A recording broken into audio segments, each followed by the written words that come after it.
engaged minister in a church in a small Scottish city. I have been engaged in ministry for 27 years in both the country and in the city. As a working pastor in ordinary local churches, I see the crying need for evangelism. We need more Christians. Church growth, church planting, church renewal, and church reformation all require, as well as produce, new believers. But how do people become believers? Through hearing the Word of God. But how can people hear if they don't come to church, read Christian books, or listen to Christian media? We need to go to them. In the past, our strategy for outreach has centered on big rallies, tent meetings, open-air preaching, and door-to-door visiting, all of which still have their place. But the bottom line is that the gospel is best gossiped by believers who have a passion and commitment to telling the good news to those in desperate need of it, and who belong to a local church where the Bible is central to its ministry and life. I have been seeking to encourage this kind of evangelism for a number of years, and have practiced it myself. I am encouraged by the fruits of this work. Breaking up the ground and sowing the seed requires patience, love, and hard work, but it does eventually result in reaping the harvest. After writing The Dawkins Letters, a book that replies very specifically to the arguments laid out in Richard Dawkins' book, The God Delusion, many doors opened to me. I could not walk through them all, and so we set up the Solas Center for Public Christianity, which engages with and trains people to engage with the atheistic, agnostic, secular people of our day. We are absolutely convinced that church-based, persuasive evangelism is the need of the hour, and that it is possible. This small book will, I hope, help equip you to engage in those who believe there is no God.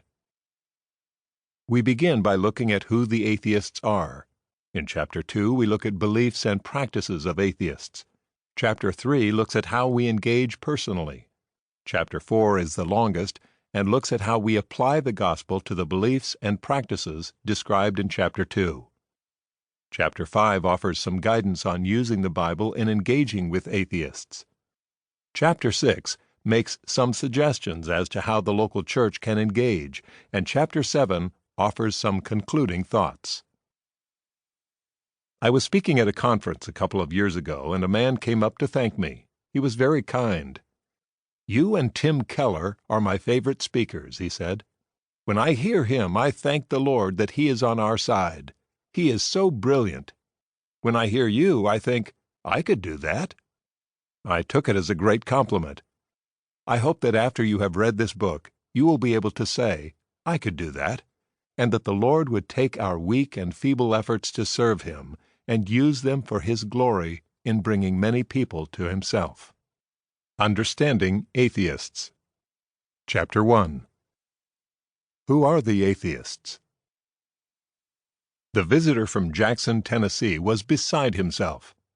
"I'm so excited, I met me a real-life atheist. I ain't never met a real-life atheist before."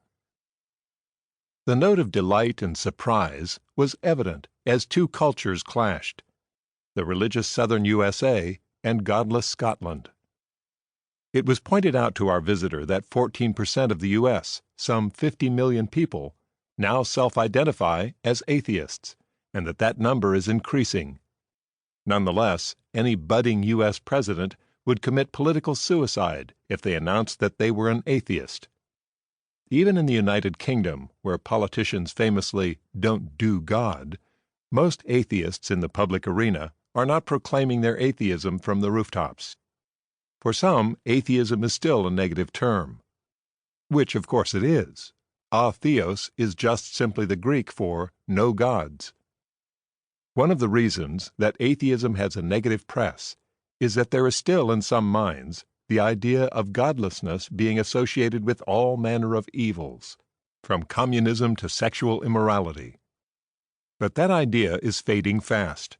Indeed, the new atheists are desperate to show both that they have a robust morality and that the reverse is true. It is really religion in all its forms that is immoral and evil. Atheism, the real numbers. Statistics about religion and belief are notoriously